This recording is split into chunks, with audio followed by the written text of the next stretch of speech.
And I promised you that you'd see this picture. This is an amazing picture, by the way.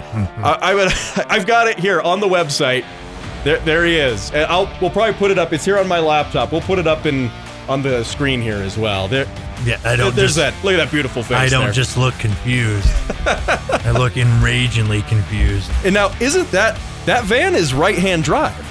That is my... It focused on the correct side of the car. Oh, it shifted like no other. I find that fascinating that it's able to do that. Like the driver's seat's empty. Yes. It's got to be that guy. It must be for training drivers, student drivers. That would be amazing. So, hey, by the way, I'm going to make this the contact picture in my phone now for you. Just going forward. So, from Olympic City and the home of Pikes Peak, this is the Automotive ADHD Show with Matt West.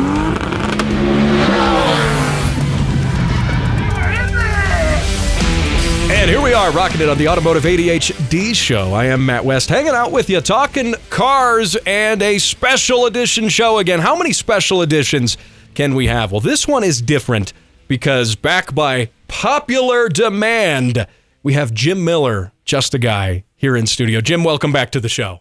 Good to be welcome. It's good to be back. Good to have some demand. And it's nice to be special. It is nice to be special, and special you are. But we're going to talk about some really cool things here. We're going to talk about red light cameras today. Brian, OBD1 Kenobi, joins us to talk about the new Volvo XC90. He is on the road right now getting some super secret special manufacturer training on the chassis. Yeah, Volvo flew him out. He's going to join us on the phone and give us his take on it here in a little bit as well. We're also going to talk about the best movie cars and more. That is all on this edition of the Automotive ADHD Show. Of course, you can catch this show wherever fine shows and, well, you know, this one are downloaded. But we're on YouTube and Rumble, Facebook. We're even on Instagram and Twitter now. So if you want to see this show, if you're listening on the radio, which you can do that as well. If you're listening on the radio, go check out the video version of the show. You get the pleasure of seeing my face and Jim's face, and I speak for, I think I'm allowed to speak for both of us when I say we probably both have a face for radio. So face and personality for radio. More of the face, though. Yes. Definitely the face. But anyway, so we're in a lot of places, and you can, of course, catch the show here in Southern Colorado on several great radio stations. So one of the things, Jim, that I want to get to here in the first segment, and we are going to have Brian joining us here in just minutes in the second segment, but this is interesting. The slowest, I didn't tell you before the show, but the slowest selling vehicle in the United States right now. What do you think it is? Slowest selling vehicle. Yep. Not the slowest vehicle, but slowest selling. So it's probably going to be something I don't expect. So I don't know. I like Toyota, so I'm assuming it's going to be a Toyota all of a sudden because Toyota's having a lot of problems. Mm-hmm. Is it a Tundra, Tacoma, 4Runner? No? Mm-mm. None of those. Is it a Toyota? No. It's not a Toyota. So something Cadillac.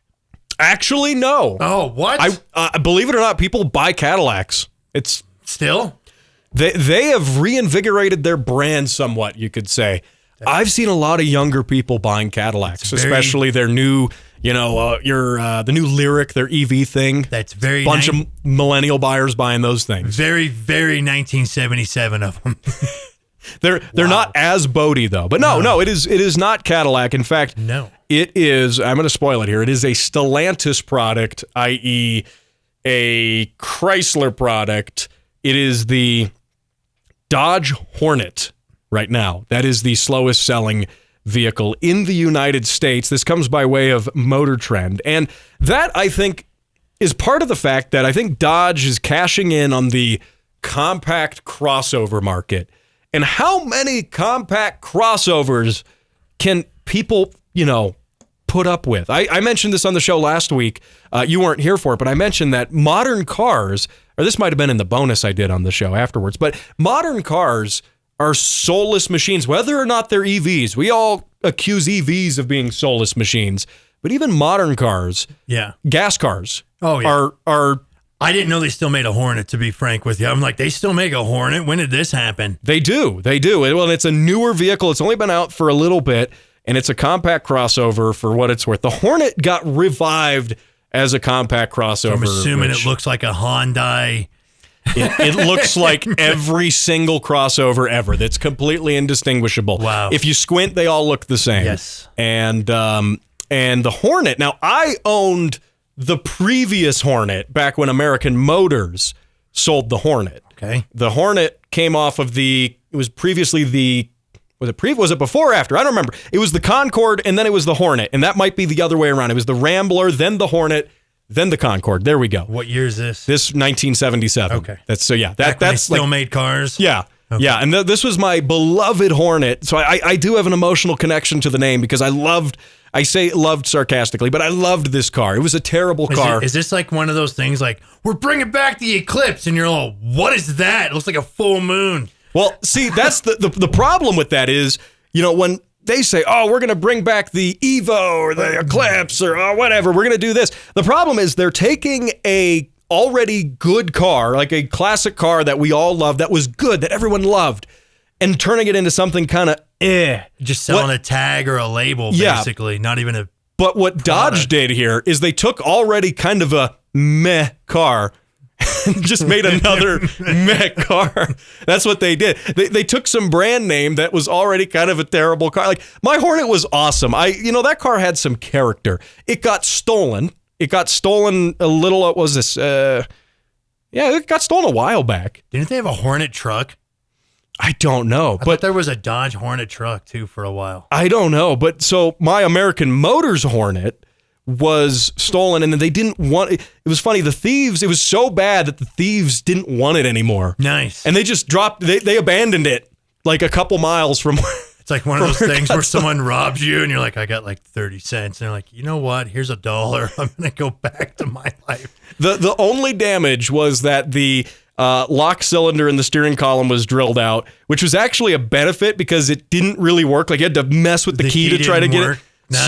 So this was actually a benefit. Helped you. They did, because now I could start it with a screwdriver, which was a lot easier. And then they left a really nice screwdriver, and then they also left a unopened bowl of cup noodle.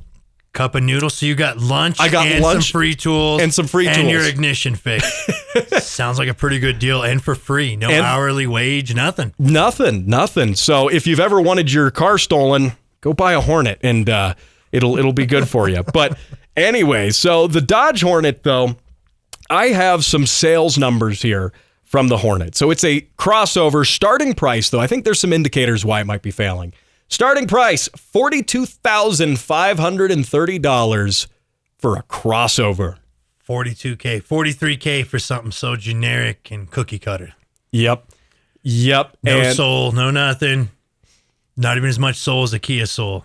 Just a cookie cutter car for $43,000. And Dodge has 14,590 Hornets on the dealer lots right now. And they have barely moved any of them. In 45 days, they've sold a little over 1,000 of them. And for a major manufacturer, last week in the bonus edition of the show, I was talking about sales numbers with small sports cars. So to fill you in, Jim, on that, because I know you definitely listen to every episode of my show when you're not on it. Yes, my favorite ones are the ones I'm not on, and I watch those definitely, twice. 100%, 3 times even when you're sleeping. All the time. But, Brian tells me that he puts his kid to sleep with my show. Like, unironically, he actually does that. And I guess I have that effect on people. So just don't listen to the show while you're driving. You might fall asleep and, and wreck the car. What a weird company, though, when you think about it. Because this is a company that brings you, like, Challengers, Chargers, SRT8s, even, like, the Chrysler 300s. And then they bring you, like, the TRXs and, like, just, like, here's it all thrown to the wall, just horsepower and just gusto through and through vehicles going, it might break, but it's going to break while it's going real fast. Yep. And then goes, and here's some garbage for you, too, on the side of it. It's almost like that movie Twins, right? Arnold Schwarzenegger and Danny DeVito, all the leftover stuff from making all the TRXs and Challengers and stuff. And you're like, ew, the Hornet, gross. The Danny DeVito of Chrysler products. It kind of is. It kind of is. And so what you have here, though, is a car, like what I was tying this into my show last week, the bonus I did, I talked about sports car sale numbers. I talked about how Nissan wants to bring back the Silvia And I compared, why would they want to do that when sports cars really sell terribly as is? The only good selling sports car, cheap sports car right now is the GR86. Sells about 1,500 units a month. And that is considered a low volume vehicle. So to have a non-specialty car, a basic normal car like a Hornet, a crossover, to have that only sell the same amount as some other lower production sports car. It really says something of what's going on over there at Stellantis, which again is the parent company for Chrysler, Dodge, Fiat, all of these. And you would have to almost wonder if they're deliberately driving some of their American products into the ground, because Stellantis is a global company. Yeah, they're huge. They're massive. So anyway, so now you know what the slowest selling car is. Not saying you should buy one and help out. If anything, it would probably be better if this generic crossover went away. I always thought Stellantis, though, as a company name, always sounded like an antidepressant, though. It's like, what do you get? And you're like, I got to take 2 Stellantis before I go to sleep tonight so I can start the workday tomorrow, right? Terrible name. Yeah. And on top of that, whenever you say Stellantis, your average listener, your average person, like, what? What's a Stellantis? No, it's... Do I wear those? Right, yeah. Did I buy a Stellantis last week at the Safeway? Like, what? You're good. Oh, man. Well, hey, let's go ahead and take a break here. You're listening to the Automotive ADHD Show. My guest in studio, Jim Miller, just a guy. Don't go anywhere. Coming back after the break, Brian is going to fill us in with some secrets from the new Volvo. That's right here. Don't go anywhere. He's the nut behind the wheel and behind the mic. This is Automotive ADHD with Matt West. And we are back. You are listening to the Automotive ADHD Show. Matt West here, and not just me. We have Jim Miller, just a guy, sitting across the studio from me here, and somewhere on the telephone right now, calling in from a land far, far away, otherwise known as, where are you right now, Brian? Texas? Yeah, Dallas. Dallas. I bet it's hot and humid there. I love it. But yeah, well, better you than me. So, Brian, by the way, if you are just tuning in and you haven't listened to this show in the past, Brian is our resident mechanic. He is, we lovingly call him OBD1 Kenobi sometimes. Actually, I just call him that. No one else calls him that. But anyway, so he is a Volvo technician. He's got some background working on cars. I'm pretty sure you do it professionally, Brian, right? Yeah. Yeah. That was like not a very confident yeah. Oh, it's a yeah.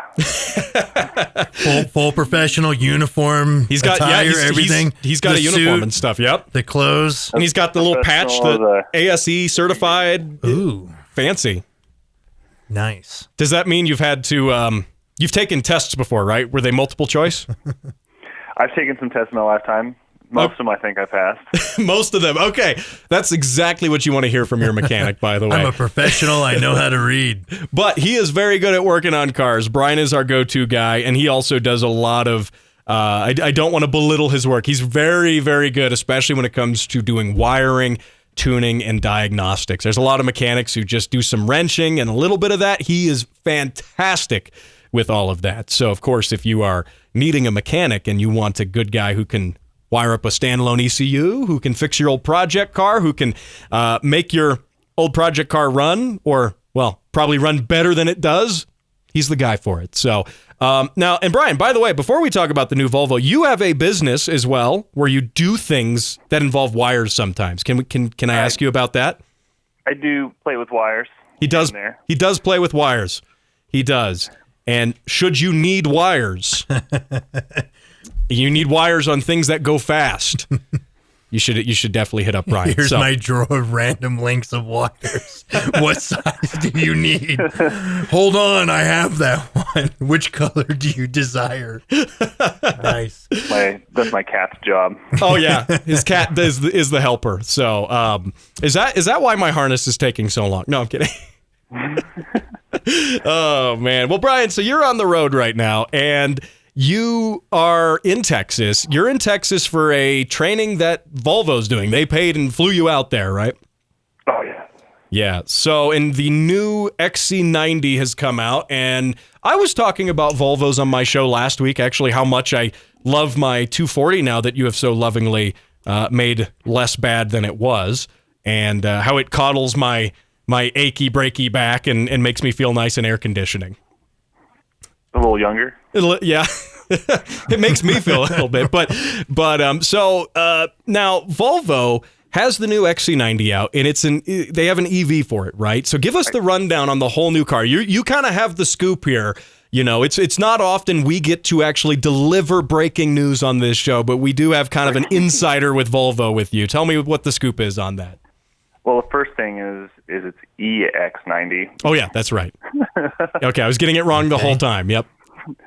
No, it's the first full-sized SUV, full electric for Volvo.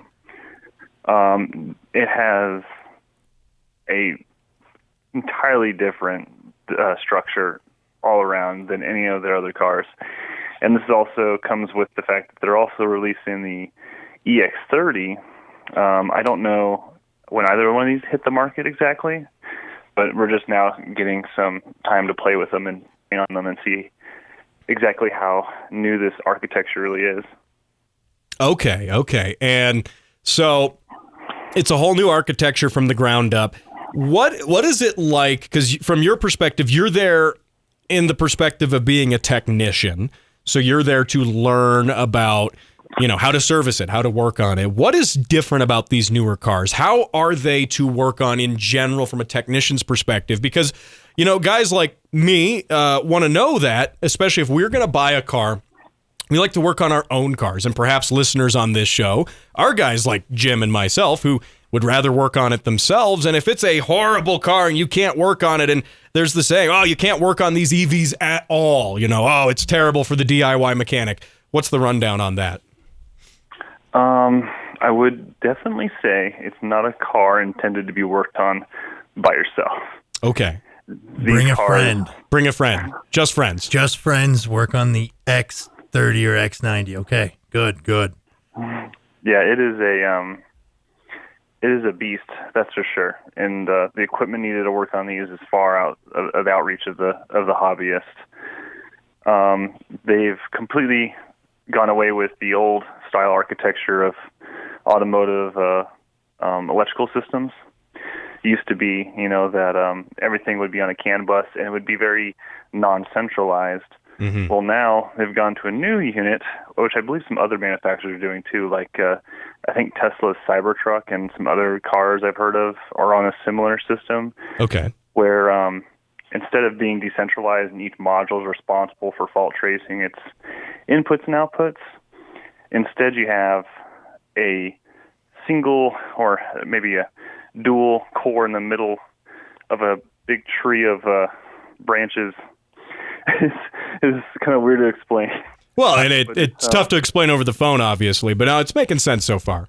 I'm just saying that just to sound like I know what I'm talking about. It's good. It's good. I have that box you check off. It says some college. It's just a nice way of saying dropped out of college. So I understand everything we're talking about right now. If anybody was wondering, continue, please. Oh, yeah. So, well, in this case, the car's got one computer doing all the work.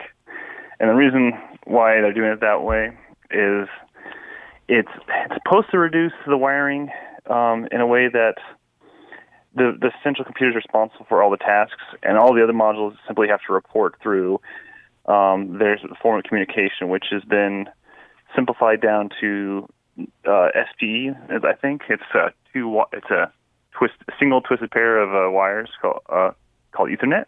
Okay. Typically, Ethernet is 4 pairs of wires, but in this case, it's only 1 pair. And Ethernet, this is technically speaking the same sort of Ethernet you would have, in your home network, right? Yeah, so literally the car has a single computer doing all the work, and it has like several switches attached to it. And by switches, we're talking about network switches, not like a physical on-off switch. There's a technical term in the networking world is a switch. Right. Precisely, yeah. And they go onto each, like there's one for the front of the car, there's one for the passenger side, there's one for the driver's side, and then there's one in the back. And each one is handling any of the sensors, inputs or outputs on each corner of the car. Okay. So essentially, you've moved, what I'm taking away from this, for one, answering my original question, which is, should the grassroots DIY guy work on this? No, that's a resounding no. If you didn't understand if you didn't understand a word of what Brian said, it probably means you should not be working. So that's Jim and me. Yeah. So yes. I have questions though. I do have questions. Yes. Is there any fiber optic in there? Because it sounds like a lot of stuff's got to move fast. Oh, that's a good question because a lot of our last platforms had fiber optic, but it was mainly for the audio systems. I actually didn't see in this one if it's still in there for audio. I can tell you some crazy stuff about the audio system in this car. Okay. All right. Okay, so there's 2 trim levels. There's Plus and there's Ultimate, right? Mm-hmm. So the Plus model comes with a Bose stereo system, has 12 speakers. Holy crap. Okay, that's the Plus. Like that's basically the normal one, like the basic one then. Yeah, that's the normal boy. This is like when Starbucks... This is like when Starbucks starts with larges, right? Or whatever, Vendi, Grande, Vendes. Right? Plus is the starter one. Yeah. Okay. All right. Okay. And then the Ultimate comes with the Bowers & Wilkins package that comes with 25 different speakers and microphones. And microphones, too. Why microphones? Phone? That I don't know. Call? I mean, surely some of it's obviously for the hands-free talking. Okay. But there's literally speakers in the headrest again. Okay. Interesting. I assume microphones, if there's several, it could be like a noise canceling. That's what I was thinking. Yeah. Because there's also like 4 overhead speakers, and the microphones seem to be around the edges of the car. Okay. I'm not totally privy to that. I mean, it's just conjecture, but... Does it do all that fake car noise stuff? No, it doesn't do any of that, but there's a lot of speakers. Yeah, it just seems like a lot. Yeah, what this tells me, okay, reading between the lines here, it's got a lot of speakers, fancy sound system. What this tells me is what I think we all kind of understand about EVs, which is it's an EV. Therefore, the main selling point is no longer the drivetrain and the driving experience. Well, because don't get too short-sighted on that. Because the car makes like 500 horsepower. Yeah, but like all EVs make 500 horsepower. Clutches. Okay. They did not skimp on the handling of the car. I dare say. Okay, interesting. I just feel like, I guess to my point, that cars, especially EVs, have to find other ways to sell themselves to make themselves appealing rather than just the driving experience now. Because the driving experience on an EV is, yes, the speed is granted now. Like all EVs are fast. The instant torque, all EVs practically have amazing instant torque. And so, like, how do you differentiate them? And I think what Volvo's going for here, I'm thinking big picture, is comfort and luxury above all else now. The ride. The kids can watch a show in the back. Does it have stuff like that, or? I think you have to keep in mind is I don't think Volvo ever consider themselves to be in the performance class, like top tier. You mean my 240's not a performance car? Oh no, that was a hot rod. Oh yeah, that's a hot rod. It's got a standalone ECU and everything. All the Volvos are in that one. When I turned the AC on, I could feel the car slow down noticeably. But I think they're spending more time on the driver experience as far as being on the road, especially because they're also trying to shoot for autonomous driving. All these new cars are equipped with the equipment, LiDAR, redundant battery, all the equipment to do autonomous driving, although it's not yet enabled. Gotcha. So it's there. They're waiting to do it, just like Tesla with a software update, presumably. So I heard that this might just be because it has to wait for the government approval first. Mm-hmm. But in the meantime, they simply have the cars set up in a way where they're ready for it, and at the meantime, they're collecting data on it. Okay. Gotcha. So driving these cars, even right now, without the feature enabled, it's still sending data back to Volvo for their autonomous driving program. So they're training basically their autonomous AI off of R&D, research kind of nonsense stuff. That smart makes people things. Okay. So now, Brian, we're running out of time here. Hang with us for just a second through the break. You're listening to the Automotive ADHD show. Don't go anywhere.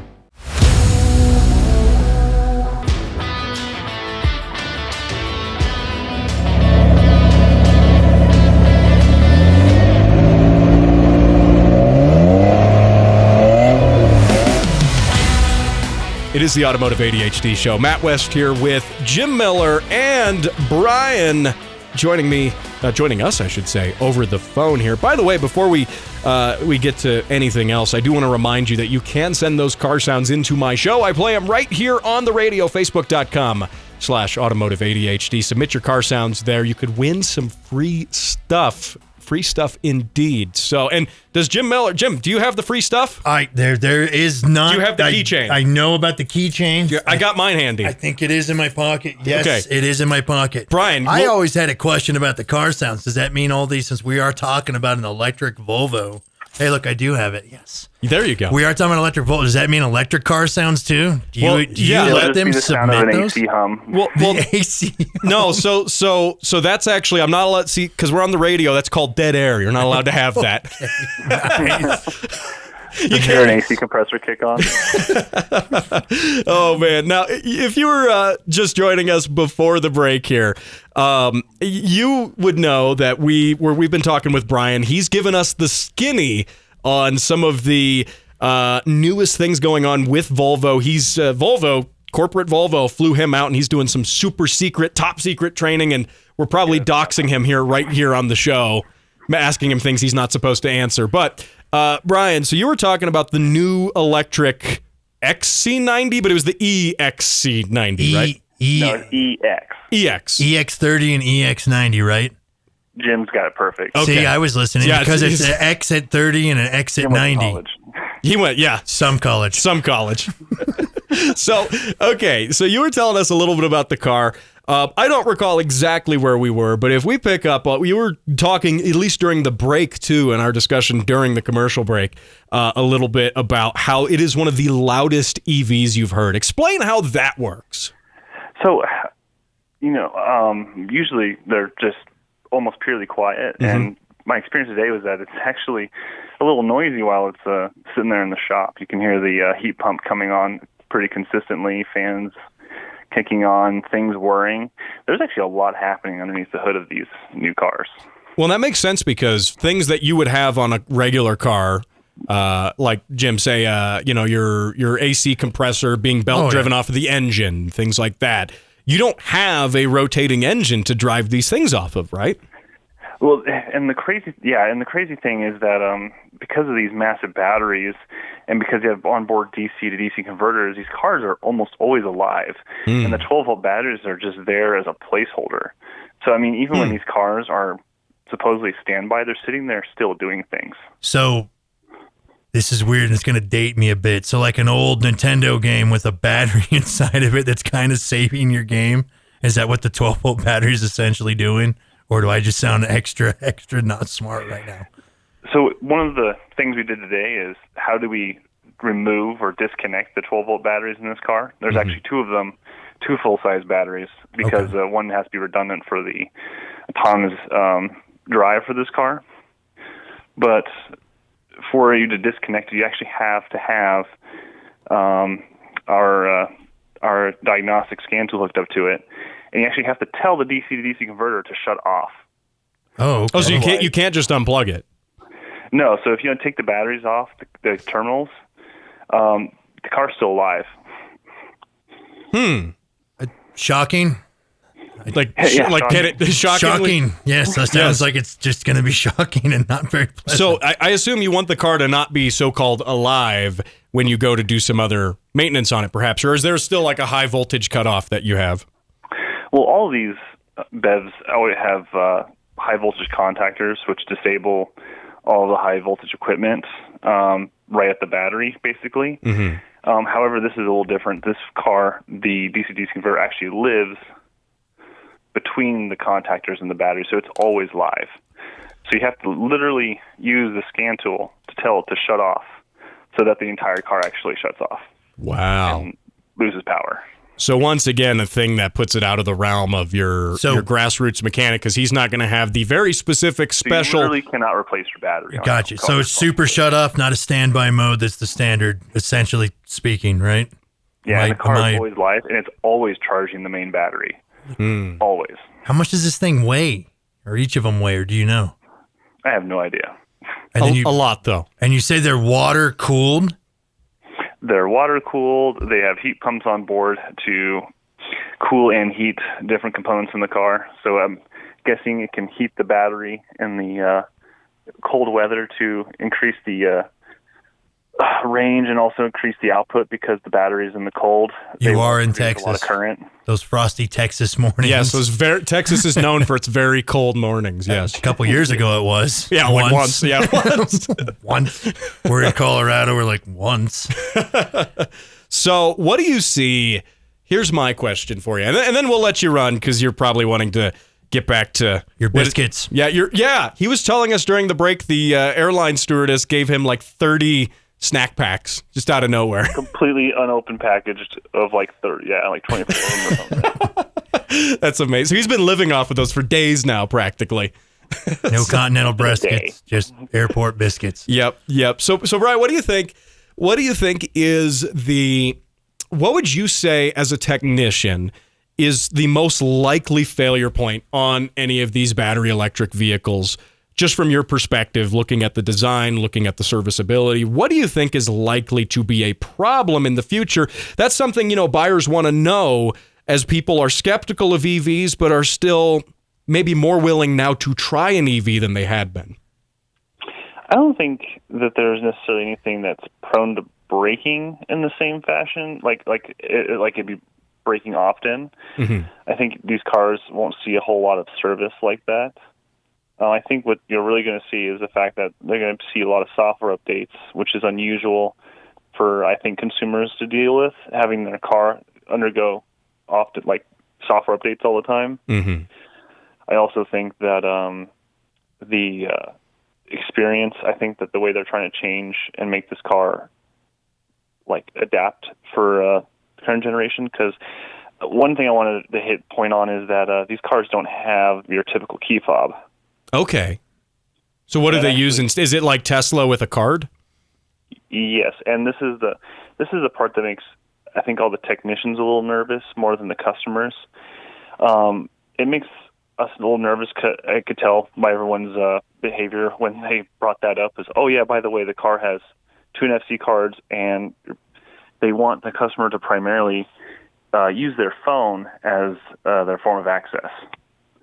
Okay, so a stolen phone and somebody can take your car now? Well, the thing is, I mean, stolen keys is the same thing. I was going to say, you could have a stolen key, but here's the thing with NFC, though, that we know, near-field communication, by the way, if you're following at home, and we know that... just NFC. Okay, because NFC can be fairly easily accessed. Your NFC cards, people can skim NFC credit cards, for example.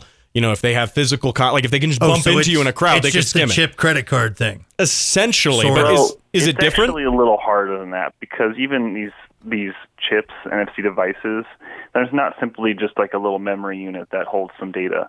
They're like a physical little computer that actually has to be like decrypted to be used. So it's not something that's actually that easy to do on the fly. You can't always necessarily just skim across someone. And the same will apply with these cars. But what makes us nervous is the fact that if a customer brings a car into service and all they use is their phone to start the vehicle. Yep. What happens when they leave? You have a MasterCard. But then isn't it kind of sketchy, the idea of a dealership having a master key to everyone's car? I don't know. No, there's no master key. Oh, there's no never master. Implied that. No, I was just saying. he was asking about that. Is there like a service key or a service card? Nope. That lets it. So you get move. two NFC cards, which are like little credit card looking devices, and those actually only work on the driver door. There's no other NFC point on the car, because they literally are insisting that the customer will be using their phone as their car keys. Okay, so it's really the NFC is meant to be a backup, essentially. Keep it in your wallet in case your phone dies. Precisely. Gotcha. Well, hey, Brian, we're running out of time here. Got just a few seconds left, but I want to thank you for joining Jim and I here in the studio. Appreciate you coming on, and enjoy the rest of those airplane snacks. And thank you for talking to me, Brian. I have never felt less intelligent for a whole segment ever in my life. That's his job. That's he comes here. Cereal. I'm like, I've heard of these things, and I'm like, I don't know. I was actually just reading the Wikipedia page. Don't feel too bad. Okay, all right. All right. Hey, we're taking a break here. Don't go anywhere. We'll be right back.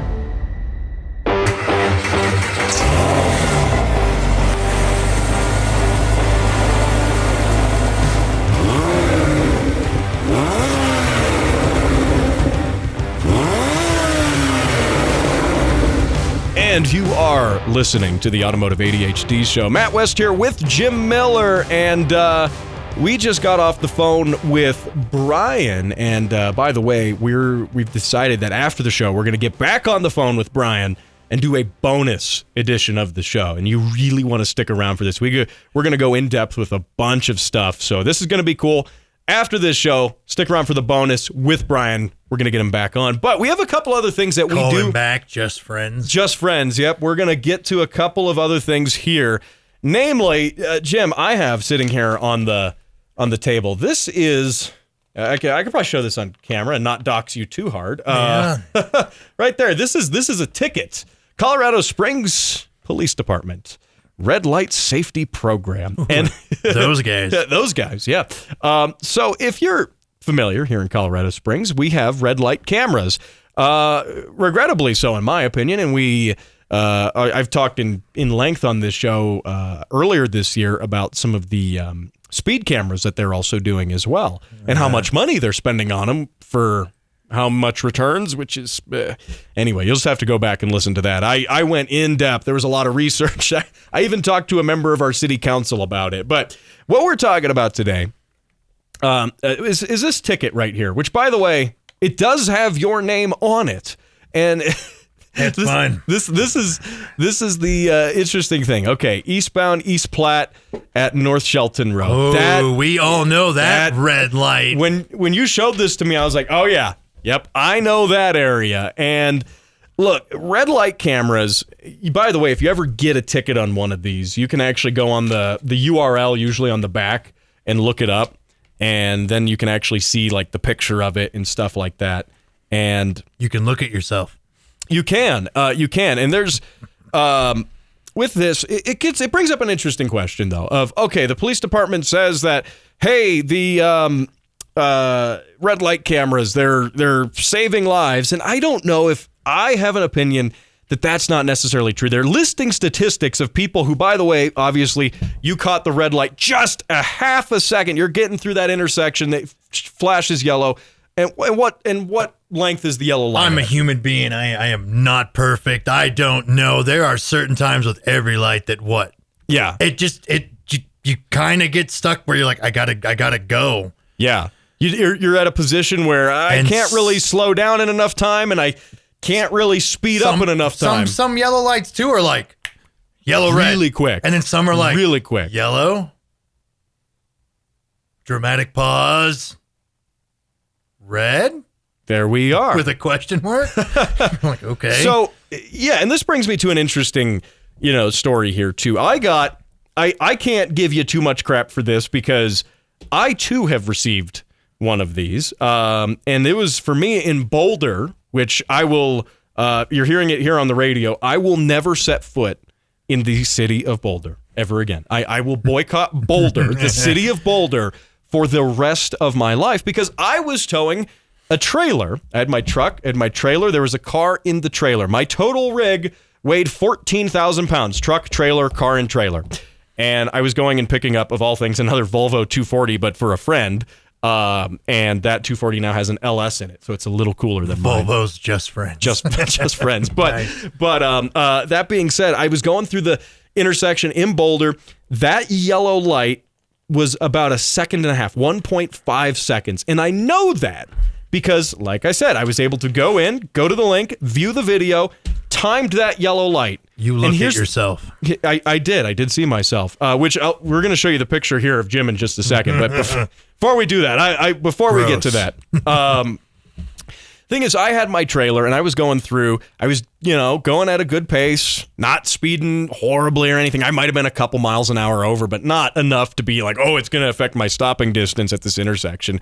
I think it was 35 and I was doing, like 38 or something. But anyway, so the yellow light changes in the video. It is 1.5 seconds of a yellow light. My truck, and here's why I'm mad. My truck entered the intersection while it was still yellow. Okay. They wrote the ticket, and the plate listed on the ticket was the trailer's license plate. Straight to jail. Yeah, straight to jail. Straight to jail. And so the truck was technically in the intersection before it turned red, meaning I was okay. The trailer was not. And when I went to contest this, now I didn't drive to Boulder, I was trying to email these people. They said, oh yeah, it still counts. And I was like, how does that still count? And then I also learned that now in Colorado, before you'd get a red light ticket, and honestly, you're not hearing it from me first, but honestly, you kind of just didn't pay them most of the time. They, as of January of this year, there is a new law, and Senate Bill 23-200, titled Automated Vehicle Identification Systems. It passed in June of last year, but it actually went into effect this January. And it means that with these red light camera tickets, they shortened the amount of time that you pay them in. And it says here, according to KDVR, which is a Denver station, Colorado residents have 30 days from when the ticket is mailed to respond to the citation. And those registered outside of the state have 60 days. But anyway, that was different. It was previously 90 days. So they shortened it, but they also have now made it so that when you don't pay the ticket, it can be sent to a collection agency, which previously it couldn't. So now there's an incentive of, oh man, you got to pay it. And that was what was frustrating with my ticket in Boulder, because I think it was totally a bogus ticket. 1.5 seconds on the yellow light. My truck, trailer, and cargo in total was 14,000 pounds. And you expect me to slow 14,000 pounds down in 1.5 seconds. I mean, really? I have a number of issues with this actually as a whole. Yeah. First off, it's like everything else for the modern age. Just took the humanity out of all of it. There's nothing, there's no person. It's just a computer, a camera, a thing, and that's it. How do I even know it's calibrated properly, honestly? Yeah. As a whole, first, we looked it up, the yellow light thing. There's no real regulation on the time limit of the yellow light from green, yellow, red. Yep. And then here's my biggest issue. We live in Colorado, and this is in Colorado Springs. But what does it say? Colorado Springs Police Department Red Light Safety Program. Oh, they saved my life by sending me this picture ticket, nonsensical garbage. That's my opinion. But what does it say? P.O. Box 22091, Tempe, Arizona. Tempe, Arizona. Yep. 85285. 2091. There's the zip. Yay. By the way, if you have any hate mail to send to the show, send it actually to that address. That's definitely our address. Once again, P.O. Box 22091, Tempe, Arizona 85285. Please send all hate mail to that address. Now, how come we can't do our own thing? If we're doing a safety red light program, how come it's not here? How come the job isn't here? The company isn't here? That's our tax money's paying it. Mm-hmm. Yep. So why isn't it all here? Why is it in some other state? Why are we paying some other state and some other city to regulate on our stuff here, when at least if you're gonna be kind of screwing us on it? Because I know, even with everybody listening out there, I'm not the only one with a ticket at that light. Yeah. That's listening right now. Yep. But how come at least we're not getting charged for it here in town? Yeah, and the thing too, with these, they say that, oh, well, we had this many red light infractions, and that means we saved this many lives. Not necessarily, because most of these are just barely catching that intersection. Yeah, barely. Now, I would argue that the majority of red light runs that actually involve a serious injury are a lot of times going to be drunk drivers or drivers who aren't paying attention. They're texting, they're doing something. Those are the people that blow that red light at speed after it's been red for several seconds, or heck, even like 30 or 40 everybody else seconds. has stopped and they just go, no, light? Yep. And so the red light camera's not going to deter those because they're going to run it anyway. So I really wonder about the effectiveness of it. Now, we've only got about 60 seconds here, and I promised you that you'd see this picture. This is an amazing picture, by the way. I've got it here on the website. There he is. And we'll probably put it up. It's here on my laptop. We'll put it up on the screen here as well. Yeah, I don't. Look at that beautiful face. I don't just look confused. I look enragingly confused. And now, isn't that van is right-hand drive? That is my... It focused on the correct side of the car. Oh, it shifted like no other. I find that fascinating that it's able to do that. The driver's seat's empty. Yes. It's got to be that guy. It must be for training drivers, drivers. That would be amazing. So, by the way, I'm going to make this the contact picture in my phone now for you. Just going forward. So, anyway, hey, thanks for listening to the Automotive ADHD show. Remember to catch the bonus show right after this one. Don't go anywhere. Thanks for listening here on the radio. Talk to you next week.